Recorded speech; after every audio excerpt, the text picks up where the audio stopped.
न तुम्हारे खिलाफ कड़ी कार्रवाई होगी। साहब, मुझसे गलती हो गई। मैं संतोष की तरक्की से जलने लगा था, इसलिए मैंने गांव वालों से झूठ कहा और उसे डराने की कोशिश की। एक छोटे से गांव में दीनानाथ नाम का एक गरीब किसान रहता था। उसकी एक ही बेटी थी, मीरा। दीनानाथ ने बड़े अरमानों से मीरा की शादी पड़ोसी गांव के संतोष नाम के युवक से की थी। संतोष मेहनती और ईमानदार था। वो गांव के सबसे अमीर जमींदार धनासेठ के यहाँ काम करता था और अपनी पत्नी के साथ खुशहाल जीवन बिताने की कोशिश कर रहा था।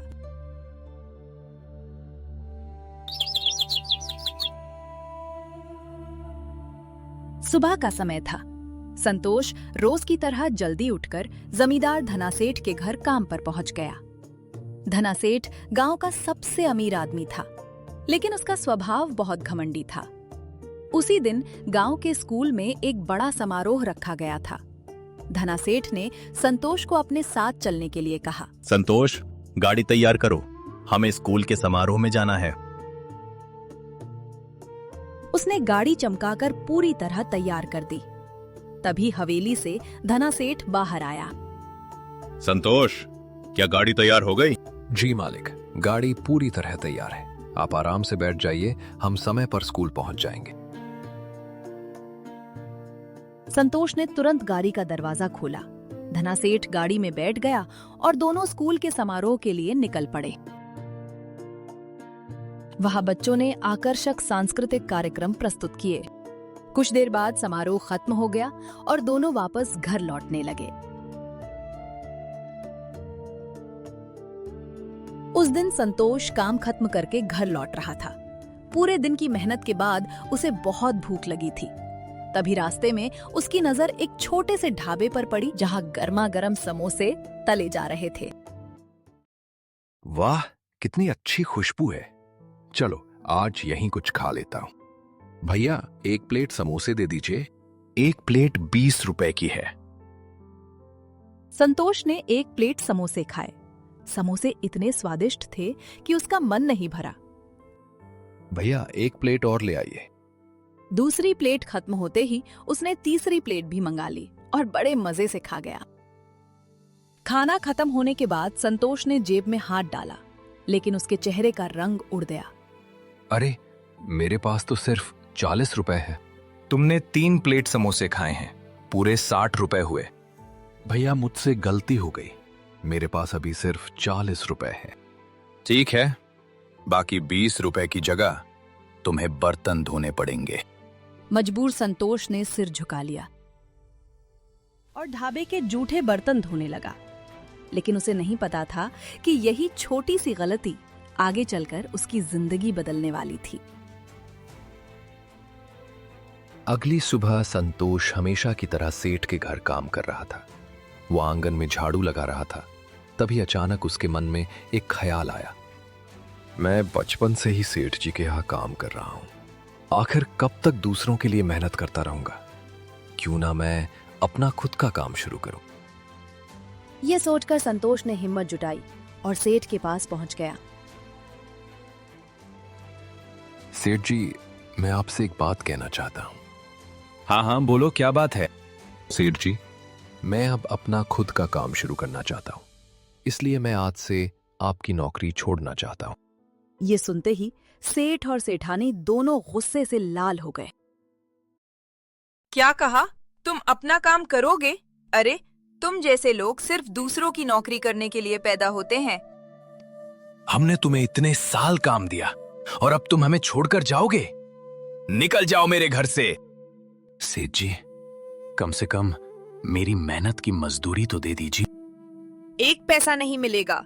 जो करना है कर लो, लेकिन अभी के अभी यहाँ से निकल जाओ। संतोष की आंखों में आंसू आ गए।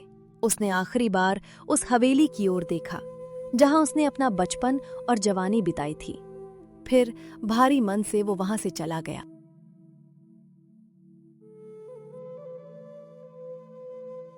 घर पहुंचते ही मीरा ने उसके उदास चेहरे को देखा और घबरा गई। क्या हुआ जी? आप इतने परेशान क्यों हैं? संतोष चुपचाप एक कोने में बैठ गया।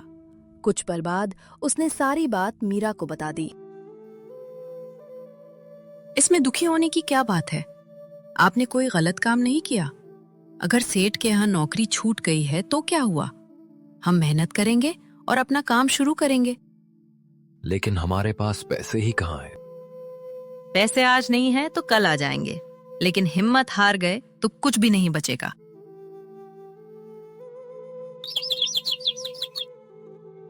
अगली सुबह मीरा और संतोष गांव के सरपंच के घर पहुंचे। दोनों के चेहरे पर चिंता थी, लेकिन दिल में उम्मीद भी थी। सरपंच जी, मैं अपना छोटा सा काम शुरू करना चाहता हूँ, लेकिन मेरे पास पैसे नहीं हैं। अगर आप कुछ रुपए उधार दे दें तो मैं मेहनत करके जल्द ही लौटा दूंगा। सरपंच संतोष को बचपन से जानते थे। उन्हें उसकी ईमानदारी और मेहनत पर पूरा भरोसा था।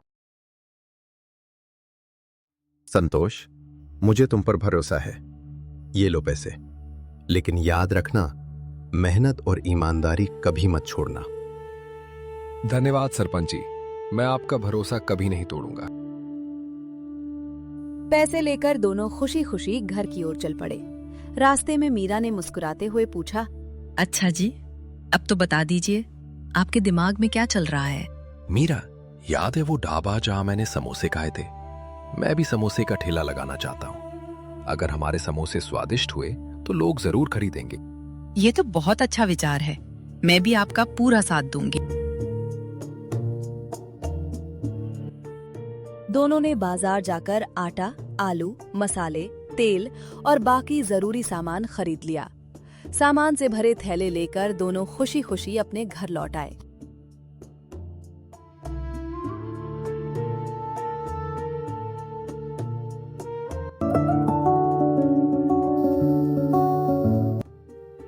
अगली सुबह संतोष बहुत जल्दी उठ गया।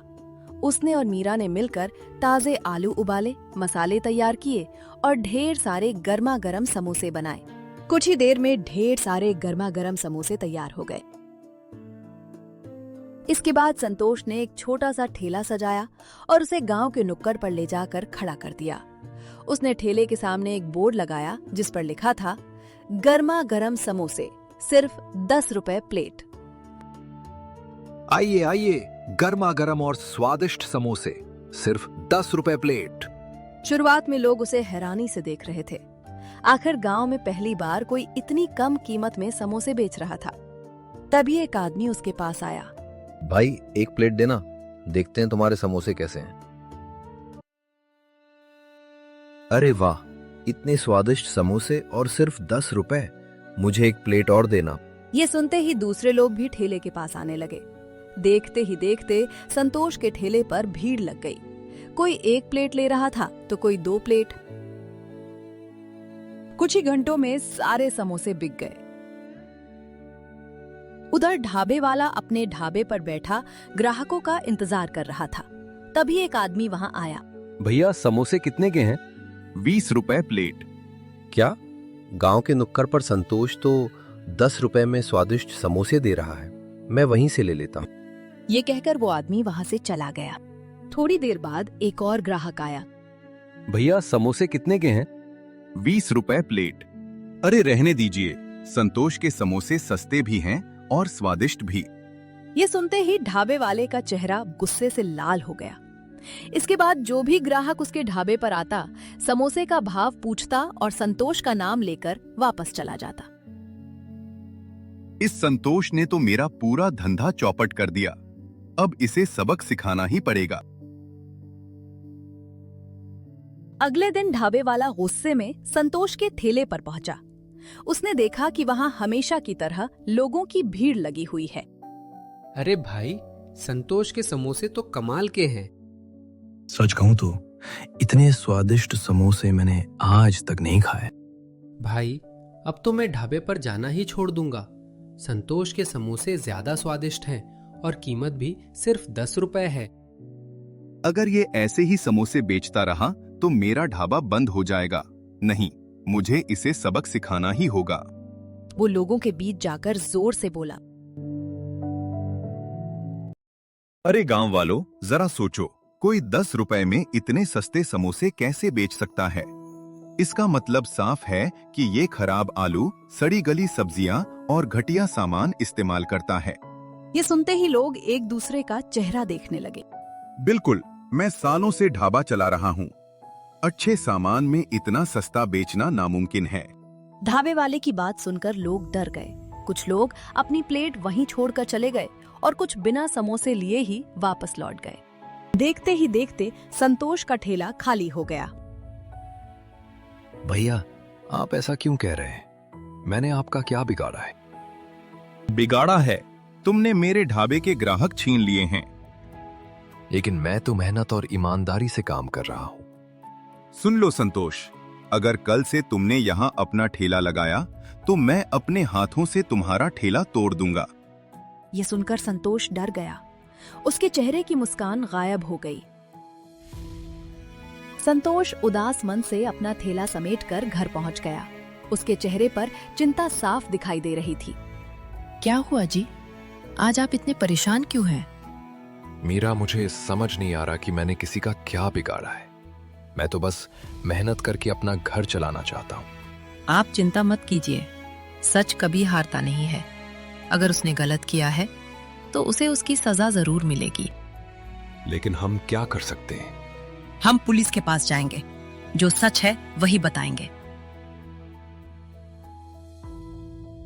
अगले ही पल मीरा संतोष को लेकर पुलिस स्टेशन पहुंच गई। साहब, एक ढाबे वाला मेरे पति को झूठा बदनाम कर रहा है और उनका ठेला तोड़ने की धमकी दे रहा है। कृपया हमारी मदद कीजिए। घबराइए मत, कानून सबके लिए बराबर है। थोड़ी ही देर में पुलिस ढाबे वाले के ढाबे पर पहुंच गई। पुलिस को देखकर ढाबे वाले के चेहरे का रंग उड़ गया। क्या तुमने संतोष को झूठा बदनाम किया और उसका ठेला तोड़ने की धमकी दी थी? नहीं नहीं साहब, मैंने ऐसा कुछ नहीं किया। इंस्पेक्टर ने सख्ती से पूछताछ शुरू कर दी। ढाबे वाला बार बार अपनी बात बदलने लगा। सच सच बता दो, वरना तुम्हारे खिलाफ कड़ी कार्रवाई होगी। साहब, मुझसे गलती हो गई। मैं संतोष की तरक्की से जलने लगा था, इसलिए मैंने गांव वालों से झूठ कहा और उसे डराने की कोशिश की। ढाबे वाले की बात सुनकर इंस्पेक्टर को बहुत गुस्सा आया। मेहनती इंसान को परेशान करना बहुत बड़ी गलती है। तुम्हें इसकी सजा जरूर मिलेगी। पुलिस ने ढाबे वाले के ढाबे को कुछ दिनों के लिए बंद करवा दिया और उस पर भारी जुर्माना भी लगा दिया। ढाबे वाला हाथ जोड़कर अपनी गलती की माफी मांगने लगा। मीरा को जब ये खबर मिली तो उनके चेहरे पर खुशी लौट आई। देखा जी, मैंने कहा था ना, सच और मेहनत की हमेशा जीत होती है। संतोष मुस्कुरा उठा। अब उसे यकीन हो गया था कि अगर इंसान ईमानदारी से मेहनत करे तो कोई भी उसकी सफलता को ज्यादा दिनों तक रोक नहीं सकता।